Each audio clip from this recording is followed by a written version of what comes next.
How are you, everybody? This is Carlos Montero from Paris. Happy Friday.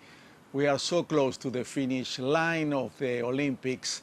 Paris 2024 is going to be this coming Sunday. And you know who is going to be waiting for us?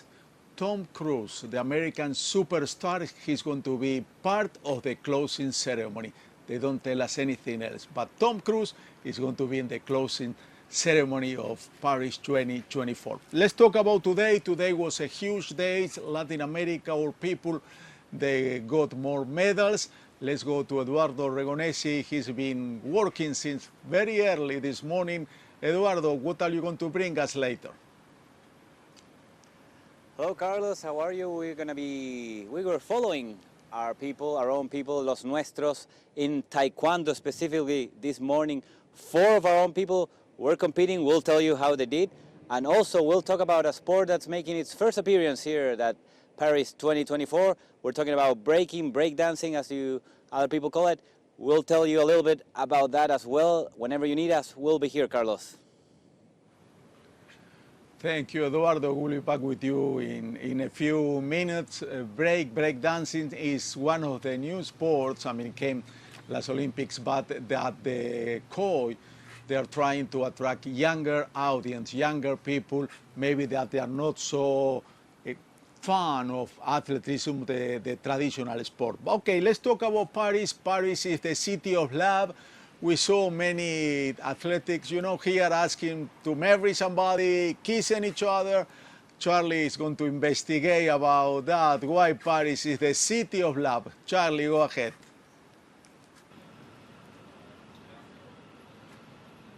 Hi, Carlos. How are you? As you know, Paris is considered as one of the most romantic cities in the world, a city full of love. So today we're going to talk about why Paris is such a lovely place. So stay tuned because later on we have some more information. Thank you very, very much, Charlie. We'll be back with you at any minute. But okay, let's go back to Eduardo. Eduardo was talking about breakdance, was talking about taekwondo. I know also field hockey, the team from Argentina, Las Leonas, the Lions, they got the bronze. You have a lot of things to tell us about what's going on today. Eduardo, go ahead. Thank you, Carlos. Early this morning, as I was telling you, we were at the taekwondo matches happening today. 4 of our people were competing. We're talking about, on the female side, 67 kilos. Caroline Santos from Brazil lost 2-0 to Sasikam Tongchan from Thailand. So that's the end of the competition for her. Same result, sadly, for Madeline Rodriguez from Dominican Republic. She lost to Sarah Chari from Belgium. So both of the female representatives from our continent are out on the first round. On the men's side, something very, very curious happened. Chilean representative Joaquin Churchill lost 2-1 to the South Korean Seo Jin-woo. What happened in this match? On the second, it's 3 rounds. On the second round, the referees, they called the set in favor of the Chilean. After this happened, the coach for the South Korean, the coach, Seo Jin-woo's coach, the coaching staff, got up and went where the referees are and started yelling at the referee, kind of how they do in football and soccer. They went to approach the referees, they yelled at them. The referees, after that, they review a video and they called the game in favor of the South Korean. Something very, very unusual. People that follow the sport say that it's very rare to see something like this, where the coaches approach the referee, They yelled at them, and the referee overturned the decision. Finally, the second round went to the South Korean, and on the third round, the Chilean, he said that he was out of focus, out of touch. He couldn't get his mind back in the game, and eventually lost to the South Korean athlete. So very, very strange thing happening there at Taekwondo. The South Korean athlete went ahead and faced the Brazilian's name, Enrique Rodriguez, who had previously won his first match. And on the quarterfinals, he lost to the South Korean, the same South Korean that defeated the Chilean, and then the Brazilian. So no more of our own people representatives at Taekwondo discipline. I was telling you that later this evening we were at the breakdancing competition at the La Concorde Square, a very beautiful place here in Paris. And this is, you were saying, Carlos, a sport that is aimed at attracting younger crowds, same as skateboarding, same as rock climbing. You see, maybe kids nowadays don't connect with longer sports, or, for example, watching a marathon for 2 hours might be a little boring for the TikTok generation. These sports aim like that. It's almost like a party, a lot of music, a lot of people. It's a very, very fun environment, and it's a new sport that, unfortunately for us, there's no Latin competitors right now on the female side. That's happening right now. But just so you know, breakers will be judged on 5 categories. This is how you judge this sport: musicality, vocabulary, originality, technicality, and execution. So it's a mixture of a lot of things that that's how the competitors are measured at the end. Right now, the female event it's on its way. They face each other. It's a one-on-one competition, and they move on. That's how it works. Right now, it's the females' turns. Later on, it's going to be the men's side, and tomorrow we're going to have the final on this event. And just before we leave, Carlos, we want to end with a positive note, especially for you. I know Las Leonas, the Argentinian hockey team, they overcame their defeat against Netherlands. We talked about it on other editions, that the Netherlands is the beast against Argentina. It's very tough for them to face them. They lost the semifinal. They play on the match for the 3rd and 4th place against Belgium. They started losing the match, then they turned around. It was 2-1, but by the end, the Belgium team tied it 2-2. And on the penalty shootouts, Cristina Cosentino, the goalkeeper for Argentina, had a superb performance. She blocked 2 of the penalties and forced one of the players to miss hers as well. Argentina taking the bronze medal with a 3-1 victory in penalty kicks against Belgium. We talked about how Argentina is a powerhouse in South America. Of all the Pan American Games, only Argentina and Canada have won it. But at international level, they're still missing that quality jump, the chance to make it to a gold medal. But they have to settle with a bronze medal, which is a very, very impressive achievement nonetheless, Carlos. Eduardo, I have a question for you. You were talking about the taekwondo when the coach wasn't happy with the result and they complained and they changed the result. You know, in football, we have the bars. The referee decide when there is something confusing, and then they go to see the cameras. In taekwondo, it's not like this. It never happened what's happened today with in this match. They have cameras, and that's what they use to overturn the decision. What is rare is having the coach approach the referees. That kind of brings us back what football in South America in the 90s, where the very, very famous case, the Uruguayan coaches were very good at talking to the referees, kind of getting in their heads and kind of doing a little trickery to get the game on their favor. This was very odd. In fact, the South Korean athlete got exited the arena with a lot of boos. People were booing for him because it was a very strange situation. Again, there's video assist taekwondo. They use it for this purpose, but the strange part is that it was used because of the coach was complaining, not because the referees wanted to check something. That's really strange, really strange. Eduardo, thank you very much. See you tonight in the Spanish edition, Los Nuestros, and tomorrow here in English. Thank you, Eduardo.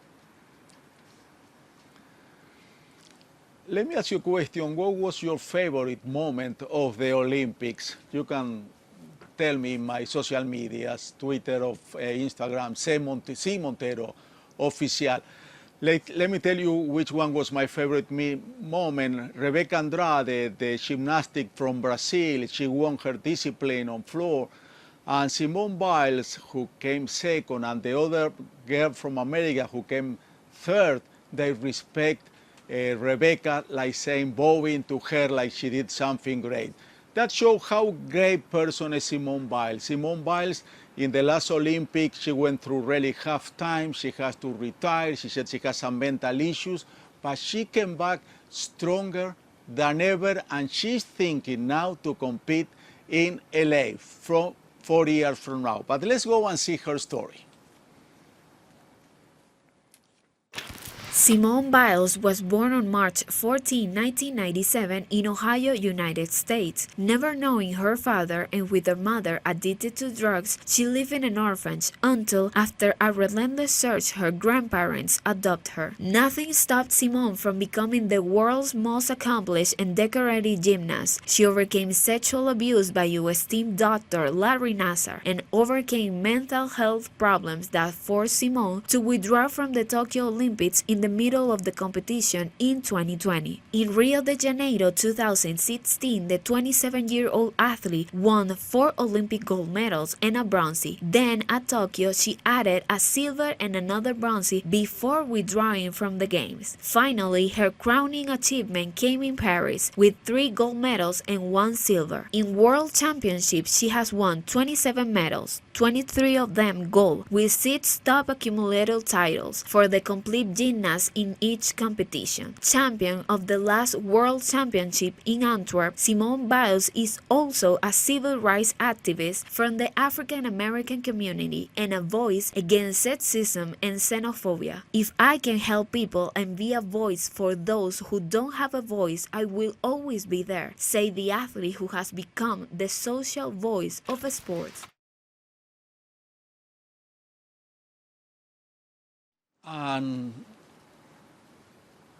And she's leaving Paris with 4 medals, 3 gold, 1 silver, and like I told you before, she's thinking about coming back 4 years from now in LA 2028. Let's talk about somebody who did something impressive, something amazing in the Olympics. We do a little bit of history here.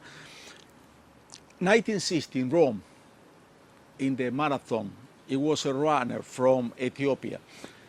Bibi Bikili, he won the marathon 1960. But you know, now those runners, they use expensive shoes and they have sponsors who pay a lot of money for them to wear their shoes. He ran the 40 kilometers barefoot with no shoes. How did he do it? You can see that here.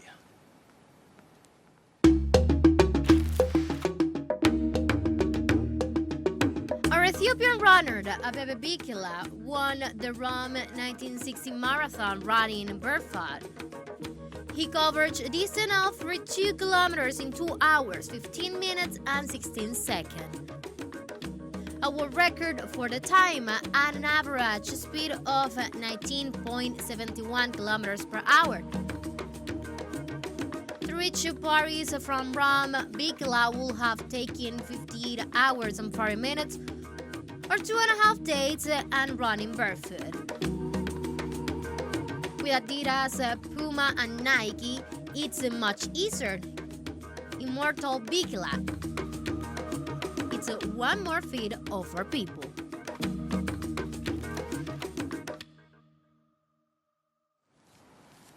It's really amazing, really amazing. He can do that barefoot, you know.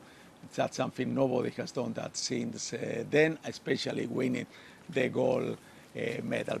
Let me tell you something about, we are going to show you tomorrow. Mikhail Lopez, you know, he made history in this Paris 2024. He won his 5th gold medal in 5 Olympics consecutive. Nobody done that. He's a hero from Cuba in wrestling, Roman record wrestling, and you know, we have a show in Spanish.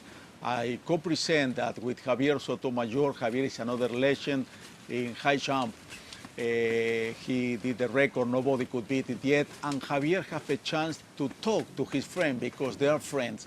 And we are going to show you part of that interview. It's really amazing, really emotional, tomorrow here in our show. Let's talk about what's going on today. Important day for boxing. The representative of Argelia, remember Karim, who was victim of bullying. The first fight, she destroyed her opponent from Italy.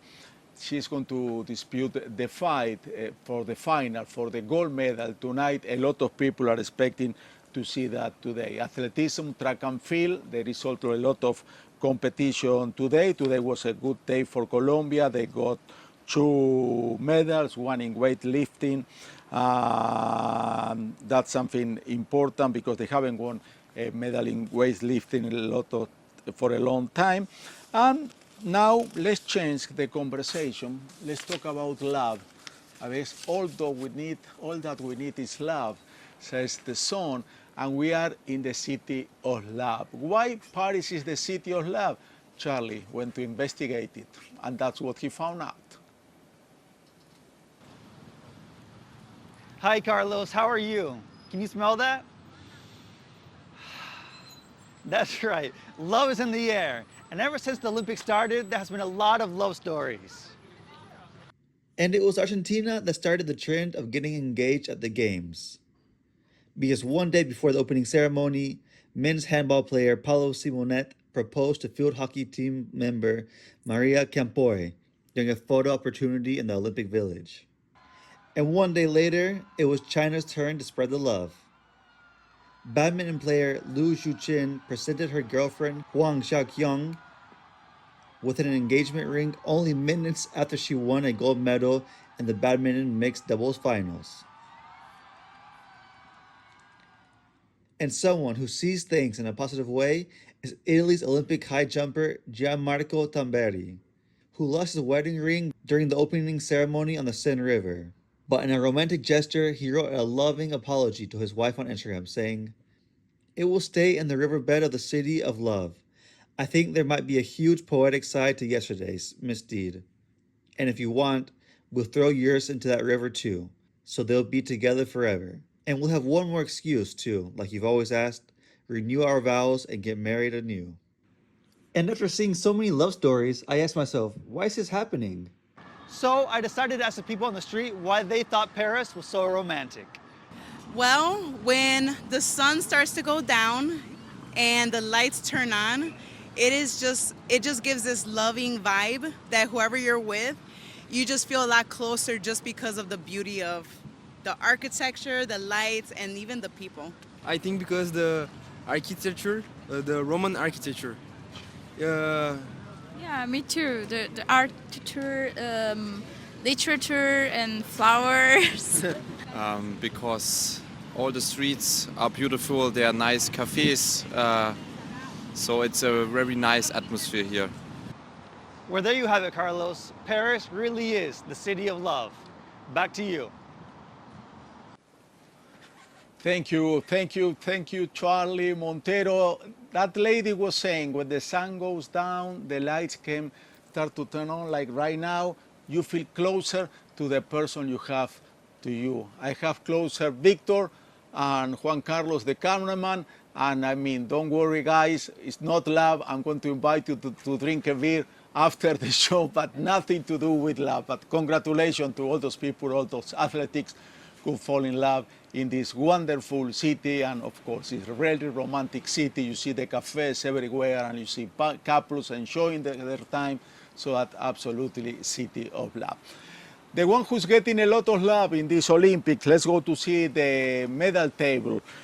China, yesterday was USA when we finished the show. Now China regained the lead. It has 32 gold medals, 77 altogether. USA really close, 30 gold medals, 104 altogether. Of course, USA and China has the biggest delegation here in Paris. Australia is doing great, 18 gold, 47 altogether. France, 14, the home team, 55 altogether. Great Britain, 14 and 53. And if we can go a little go down, please, let's go to see where is Brazil. Yesterday Brazil, who is the one who's leading in Latin America, was 17. Today is 19.